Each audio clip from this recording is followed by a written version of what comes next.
Volume 1, Part 1, Chapter 45, in which the doubtful question of Mambrino's helmet and the pack-saddle is finally settled, with other adventures that occurred in truth and earnest. "What do you think now, gentlemen," said the barber, "of what these gentles say, when they even want to make out that this is not a basin but a helmet?" "And whoever says the contrary," said Don Quixote, "I will let him know he lies if he is a knight, and if he is a squire that he lies again 1,000 times." Our own barber, who was present at all this and understood Don Quixote's humor so thoroughly, took it into his head to back up his delusion and carry on the joke for the general amusement. So addressing the other barber, he said, "Señor barber, or whatever you are, you must know that I belong to your profession too, and have had a license to practice for more than 20 years. And I know the implements of the barber craft, every one of them, perfectly well. And I was likewise a soldier for some time in the days of my youth, and I know also what a helmet is, and a morion, and a headpiece with a visor, and other things pertaining to soldiering, I mean to say to soldiers' arms. And I say, saving better opinions and always with submission to sounder judgments, that this piece we have now before us, which this worthy gentleman has in his hands, not only is no barber's basin, but is as far from being one as white is from black, and truth from falsehood. I say, moreover, that this, although it is a helmet, is not a complete helmet." "Certainly not," said Don Quixote, "for half of it is wanting, that is to say, the beaver." "It is quite true," said the curate, who saw the object of his friend the barber, and Cardenio, Don Fernando, and his companions agreed with him, and even the judge, if his thoughts had not been so full of Don Luis's affair, would have helped to carry on the joke. But he was so taken up with the serious matters he had on his mind that he paid little or no attention to these facetious proceedings. "God bless me!" exclaimed their butt the barber at this. "Is it possible that such an honourable company can say that this is not a basin but a helmet? Why, this is a thing that would astonish a whole university, however wise it might be. That will do. If this basin is a helmet, why then the pack-saddle must be a horse's caparison, as this gentleman has said." "To me it looks like a pack-saddle," said Don Quixote, "but I have already said that with that question I do not concern myself." "As to whether it be pack-saddle or caparison," said the curate, "it is only for Señor Don Quixote to say, for in these matters of chivalry all these gentlemen and I bow to his authority." "By God, gentlemen," said Don Quixote, "so many strange things have happened to me in this castle on the 2 occasions on which I have sojourned in it, that I will not venture to assert anything positively in reply to any question touching anything it contains, for it is my belief that everything that goes on within it goes by enchantment. The first time an enchanted Moor that there is in it gave me sore trouble, nor did Sancho fare well among certain followers of his. And last night I was kept hanging by this arm for nearly 2 hours without knowing how or why I came by such a mishap. So that now for me to come forward to give an opinion in such a puzzling matter would be to risk a rash decision. As regards the assertion that this is a basin and not a helmet, I have already given an answer. But as to the question whether this is a pack-saddle or a caparison, I will not venture to give a positive opinion, but will leave it to your worship's better judgment. Perhaps as you are not dubbed knights like myself, the enchantments of this place have nothing to do with you, and your faculties are unfettered, and you can see things in this castle as they really and truly are, and not as they appear to me." "There can be no question," said Don Fernando on this, "but that Señor Don Quixote has spoken very wisely, and that with us rests the decision of this matter, and that we may have surer ground to go on, I will take the votes of the gentlemen in secret, and declare the result clearly and fully." To those who were in the secret of Don Quixote's humour all this afforded great amusement, but to those who knew nothing about it, it seemed the greatest nonsense in the world, in particular to the 4 servants of Don Luis, as well as to Don Luis himself, and to 3 other travellers who had by chance come to the inn, and had the appearance of officers of the Holy Brotherhood, as indeed they were. But the one who above all was at his wits' end was the barber, whose basin, there before his very eyes, had been turned into Mambrino's helmet, and whose pack-saddle he had no doubt whatever was about to become a rich caparison for a horse. All laughed to see Don Quixote going from one to another collecting the votes, and whispering to them to give him their private opinion whether the treasure over which there had been so much fighting was a pack-saddle or a caparison. But after he had taken the votes of those who knew Don Quixote, he said aloud, "The fact is, my good fellow, that I am tired collecting such a number of opinions, for I find that there is not one of whom I ask what I desire to know who does not tell me that it is absurd to say that this is the pack-saddle of an ass, and not the caparison of a horse, nay, of a thoroughbred horse. So you must submit, for in spite of you and your ass, this is a caparison and no pack-saddle, and you have stated and proved your case very badly." "May I never share heaven," said the poor barber, "if your worships are not all mistaken, and may my soul appear before God as that appears to me, a pack-saddle and not a caparison. But laws go, I say it no more, and indeed I am not drunk, for I am fasting, except it be from sin." The simple talk of the barber did not afford less amusement than the absurdities of Don Quixote, who now observed, "There is no more to be done now than for each to take what belongs to him, and to whom God has given it, may Saint Peter add his blessing." But said one of the four servants, "Unless indeed this is a deliberate joke, I cannot bring myself to believe that men so intelligent as those present are or seem to be can venture to declare and assert that this is not a basin, and that not a pack-saddle.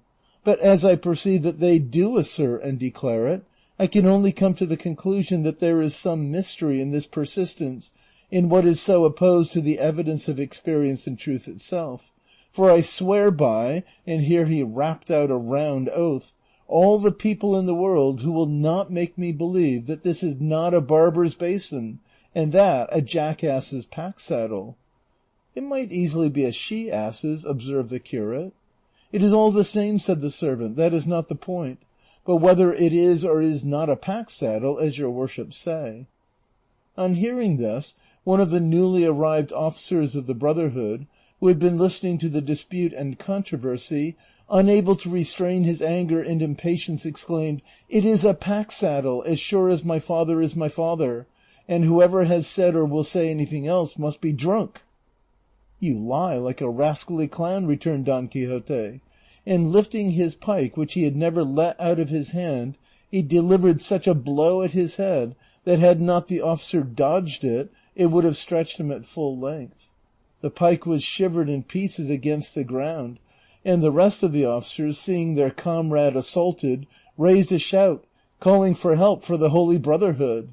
The landlord, who was of the fraternity, ran at once to fetch his staff of office and his sword, and ranged himself on the side of his comrades. The servants of Don Luis clustered round him, lest he should escape from them in the confusion. The barber, seeing the house turned upside down, once more laid hold of his pack-saddle, and Sancho did the same. Don Quixote drew his sword and charged the officers. Don Luis cried out to his servants to leave him alone and go and help Don Quixote, and Cardenio and Don Fernando, who were supporting him. The curate was shouting at the top of his voice, the landlady was screaming, her daughter was wailing, Maritornes was weeping, Dorothea was aghast, Lucinda terror-stricken, and Dona Clara in a faint. The barber cudgeled Sancho, and Sancho pummeled the barber. Don Luis gave one of his servants, who ventured to catch him by the arm to keep him from escaping, a cuff that bathed his teeth in blood. The judge took his part. Don Fernando had got one of the officers down and was belaboring him heartily. The landlord raised his voice again, calling for help for the Holy Brotherhood, so that the whole inn was nothing but cries, shouts, shrieks, confusion, terror, dismay, mishaps, sword cuts, fisticuffs, cudgellings, kicks, and bloodshed. And in the midst of all this chaos, complication, and general entanglement, Don Quixote took it into his head that he had been plunged into the thick of the discord of Agramante's camp, and in a voice that shook the inn like thunder he cried out, "Hold all! Let all sheath their swords, let all be calm, and attend to me as they value their lives."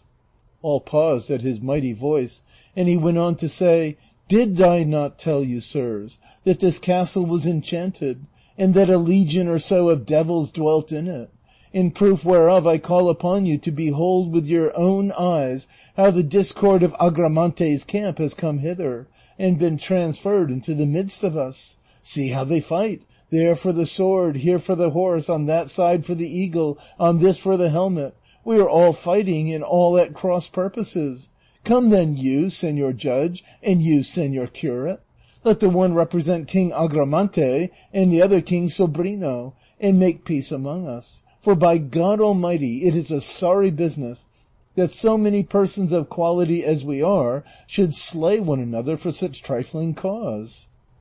The officers, who did not understand Don Quixote's mode of speaking, and found themselves roughly handled by Don Fernando, Cardenio, and their companions, were not to be appeased. The barber was, however, for both his beard and his pack-saddle were the worse for the struggle. Sancho, like a good servant, obeyed the slightest word of his master, while the 4 servants of Don Luis kept quiet, when they saw how little they gained by not being so. The landlord alone insisted upon it that they must punish the insolence of this madman, who at every turn raised a disturbance in the inn. But at length the uproar was stilled for the present. The pack-saddle remained a caparison till the day of judgment, and the basin a helmet, and the inn a castle in Don Quixote's imagination. All having been now pacified and made friends by the persuasion of the judge and the curate, the servants of Don Luis began again to urge him to return with them at once. And while he was discussing the matter with them, the judge took counsel with Don Fernando, Cardenio, and the curate as to what he ought to do in the case, telling them how it stood and what Don Luis had said to him.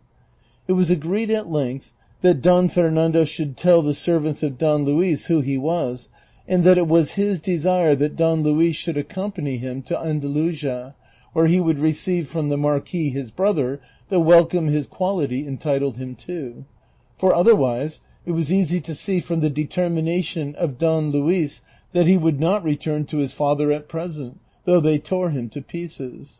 On learning the rank of Don Fernando and the resolution of Don Luis, the 4 then settled it between themselves that 3 of them should return to tell his father how matters stood, and that the other should remain to wait upon Don Luis and not leave him until they came back for him or his father's orders were known. Thus by the authority of Agramante and the wisdom of King Sobrino, all this complication of disputes was arranged. But the enemy of concord and hater of peace, feeling himself slighted and made a fool of, and seeing how little he had gained after having involved them all in such an elaborate entanglement, resolved to try his hand once more by stirring up fresh quarrels and disturbances. It came about in this wise. The officers were pacified on learning the rank of those with whom they had been engaged, and withdrew from the contest, considering that whatever the result might be, they were likely to get the worst of the battle. But one of them, the one who had been thrashed and kicked by Don Fernando, recollected that among some warrants he carried for the arrest of certain delinquents, he had one against Don Quixote, whom the Holy Brotherhood had ordered to be arrested for setting the galley slaves free, as Sancho had, with very good reason, apprehended. Suspecting how it was, then, he wished to satisfy himself as to whether Don Quixote's features corresponded, and taking a parchment out of his bosom, he lit upon what he was in search of, and setting himself to read it deliberately, for he was not a quick reader, as he made out each word he fixed his eyes on Don Quixote, and went on comparing the description in the warrant with his face, and discovered that beyond all doubt he was the person described in it. As soon as he had satisfied himself, folding up the parchment, he took the warrant in his left hand, and with his right seized Don Quixote by the collar so tightly that he did not allow him to breathe, and shouted out, "Help for the Holy Brotherhood! And that you may see I demand it in earnest, read this warrant which says this highwayman is to be arrested." The curate took the warrant and saw that what the officer said was true, and that it agreed with Don Quixote's appearance, who, on his part, when he found himself roughly handled by this rascally clown, worked up to the highest pitch of wrath, and all his joints cracking with rage, with both hands seized the officer by the throat with all his might, so that had he not been helped by his comrades, he would have yielded up his life ere Don Quixote released his hold. The landlord, who had perforce to support his brother officers, ran at once to aid them. The landlady, when she saw her husband engaged in a fresh quarrel, lifted up her voice afresh, and its note was immediately caught up by Maritornes and her daughter, calling upon heaven and all present for help. And Sancho, seeing what was going on, exclaimed, "By the Lord, it is quite true what my master says about the enchantments of this castle, for it is impossible to live an hour in peace in it." Don Fernando parted the officer and Don Quixote, and to their mutual contentment made them relax the grip by which they held, the one the coat collar, the other the throat of his adversary. For all this, however, the officers did not cease to demand their prisoner and call on them to help, and deliver him over bound into their power, as was required for the service of the king and of the Holy Brotherhood, on whose behalf they again demanded aid and assistance to effect the capture of this robber and footpad of the highways and byways. Don Quixote smiled when he heard these words, and said very calmly, "Come now, base, ill-born brood, call ye it highway robbery to give freedom to those in bondage, to release the captives, to succor the miserable, to raise up the fallen, to relieve the needy? Infamous beings, who by your vile groveling intellects deserve that heaven should not make known to you the virtue that lies in knight-errantry, or show you the sin and ignorance in which ye lie when ye refuse to respect the shadow, not to say the presence of, any knight-errant. Come now, band not of officers but of thieves, footpads with the license of the Holy Brotherhood, tell me who was the ignoramus who signed a warrant of arrest against such a knight as I am? Who was he that did not know that knights errant are independent of all jurisdictions, that their law is their sword, their charter their prowess, and their edicts their will? Who, I say again, was the fool that knows not that there are no letters patent of nobility that confer such privileges or exemptions as a knight errant acquires the day he is dubbed a knight, and devotes himself to the arduous calling of chivalry? What knight errant ever paid poll tax, duty, queen's pin money, king's dues, toll, or ferry? What tailor ever took payment of him for making his clothes? What castellan that received him in his castle ever made him pay his shot? What king did not seat him at his table? What damsel was not enamored of him, and did not yield herself up wholly to his will or pleasure? And lastly, what knight errant has there been, is there, or will there ever be in the world, not bold enough to give single-handed 400 cudgellings to 400 officers of the Holy Brotherhood if they came in his way? End of Volume 1, Part 1, Chapter 45, recording by Expatriate in Bangor, Maine.